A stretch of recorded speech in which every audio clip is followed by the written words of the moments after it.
Bonjour, David Boucher, référent technique à la ferme pilote. Bienvenue pour un nouveau Carême en plaine, spécial désherbage des graminées en céréales.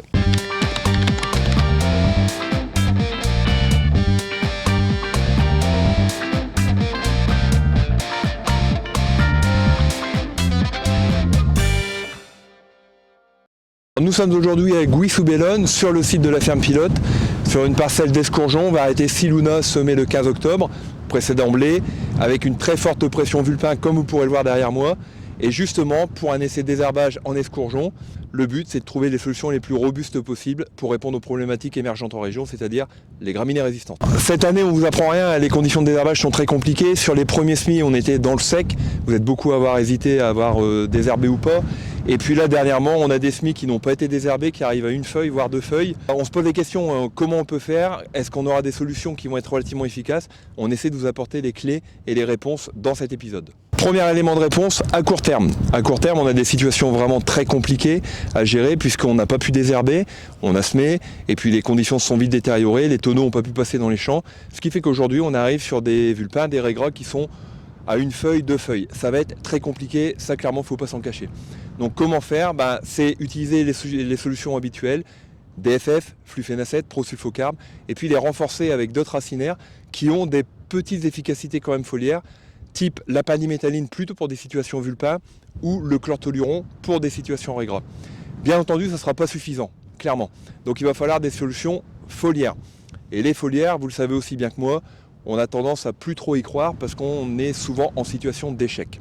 Pourquoi des situations d'échec? C'est très simple, parce que très souvent d'ailleurs on vient au printemps sur des plantes qui sont déjà très renforcées au stade talage voire montaison, et puis aussi parce qu'il y a des résistances aujourd'hui en région, soit par détoxification, soit par mutation. Ce qui fait qu'on hésite toujours à utiliser ces solutions-là. Et pourtant, en automne, en ce moment, sur des plantules à peine une feuille, il y a encore des efficacités à aller chercher. De toute façon, dans tous les cas, j'aurais tendance à dire il vaudra mieux tester que de rester à regarder des graminées pousser et puis finir en situation d'échec, ça c'est clair et net. Même si malheureusement, il faut déjà le dire aujourd'hui, on aura sans doute une plaine relativement sale au printemps. Donc en renfort foliaire, ça va relativement vite, il n'y a pas 150 solutions. C'est soit du phénoxaprop pour les familles FOBDIM, soit en sulfo, des bases iodoméso avec du DFF. Attention, il n'y a pas beaucoup de solutions qui sont homologuées à l'automne. Vérifiez bien les homologations. Comment les choisir? Je dirais, partez un peu sur votre expérience personnelle. Si vous voyez qu'en betterave, des produits à base de cléthodim ou de cycloxylim répondent encore bien, il y a de fortes chances que cette famille-là réponde bien en blé. Si d'autre part vous voyez que du nicosulfuron en maïs ou éventuellement aussi du rimsulfuron parfois encore en pommes de terre en rattrapage répondent sur des raigrats, et vous pouvez partir sur ces solutions-là. Intuitivement, c'est ce qui marchera le mieux dans les blés. On est bien d'accord, partir à l'aveugle sur des solutions foliaires en espérant que ça marche, c'est vraiment pas une solution pérenne. On va le faire cette année parce qu'on n'a pas le choix. Par contre, l'important c'est à un moment de se poser et puis d'anticiper les années qui viennent. Pour ça, c'est simple, il suffit de faire un diagnostic de résistance tel que vous le faites pour vos sols, vous faites des analyses de sol régulièrement pour voir où vous en êtes, et là on peut faire un diagnostic de résistance, ce qui nous permet de voir si les plantes sont résistantes ou non. Très souvent, oui, elles le sont. Aujourd'hui en région, il y a très peu de situations où il n'y a pas de résistance. Par contre, là où c'est intéressant, c'est qu'en diagnostic de résistance tel qu'on le fait aujourd'hui, ce diagnostic qui s'appelle Herbicecure, ça nous permet de quantifier la résistance et de la qualifier. Comment ? On sait si c'est par détox ou mutation. Si vous avez une résistance par mutation aujourd'hui, c'est fini. N'employez plus le produit, il ne sert à rien. Si vous avez une résistance par détox, par contre, les mêmes solutions peuvent encore apporter des efficacités relativement intéressantes sur des plantules au stade très jeune, fil blanc, une feuille par exemple. Et puis d'autre part, ce diagnostic nous permet de quantifier, c'est-à-dire qu'on envoie 8 plantules au laboratoire et sur ces 8 plantules, on aura des proportions de résistance. Ce qui fait qu'on est capable de dire, oui, aujourd'hui, ça vaut le coup encore d'aller chercher quelque chose avec le passage d'un produit, ou non, finalement, l'enjeu ne vaut pas le coup, c'est dépenser un produit pour rien. Alors d'ailleurs, cette dépense inutile, elle revêt 2 aspects.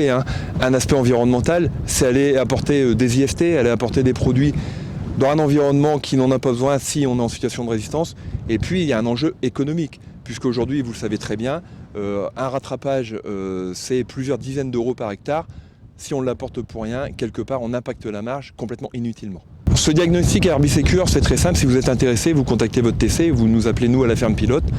Le process, il est très simple. On vient prélever des plantules dans le champ. avant l'application d'une solution foliaire. Ça c'est important quand même de le dire parce que sinon on ne pourra pas l'analyser au labo. Ça part au labo et au bout de 3-4 semaines, on a un résultat qui revient avec une fiche détaillée, comme vous allez le voir à l'image, qui vous permet de connaître un peu l'état de résistance de votre parcelle. C'est globalement extrapolable pour 10 à 15 hectares. Et puis l'intérêt avec ça, c'est que une fois qu'on a le résultat, comme pour une analyse de sol, on se pose, on regarde ce qu'on peut faire et à l'échelle de la rotation, année après année, culture après culture, on va utiliser tous les leviers agronomiques qu'on pourra utiliser. Et puis en complément, on va affiner la chimie un peu par frappe chirurgicale en fonction du résultat qui reviendra par Herbicecure. Dernière chose, une question qu'on pourrait se poser, pourquoi pas du désherbage mécanique, hein. J'ai coutume de dire que les raigrats, les vulpins aujourd'hui sont pas résistants à la ferraille. Donc tout ce qu'on pourra détruire par des dents, ça sera potentiellement des mutants résistants en moins face à la chimie. Le seul problème, c'est qu'aujourd'hui, on a déjà du mal à mettre un tracteur dans les champs. Donc mettre une hercétrie, mettre une houe rotative, c'est complètement illusoire puisque dans le meilleur des cas, on ferait du repiquage. Dans le pire des cas, on ferait un travail qui serait pas top. J'espère avoir répondu à vos questions, en tout cas une partie sur le désherbage des graminées. Si vous en avez encore, contactez-nous à la ferme pilote. Nous avons beaucoup de résultats d'essais sur le désherbage depuis quelques années. Contactez votre ETC et à bientôt pour un nouveau Carrément Plaine.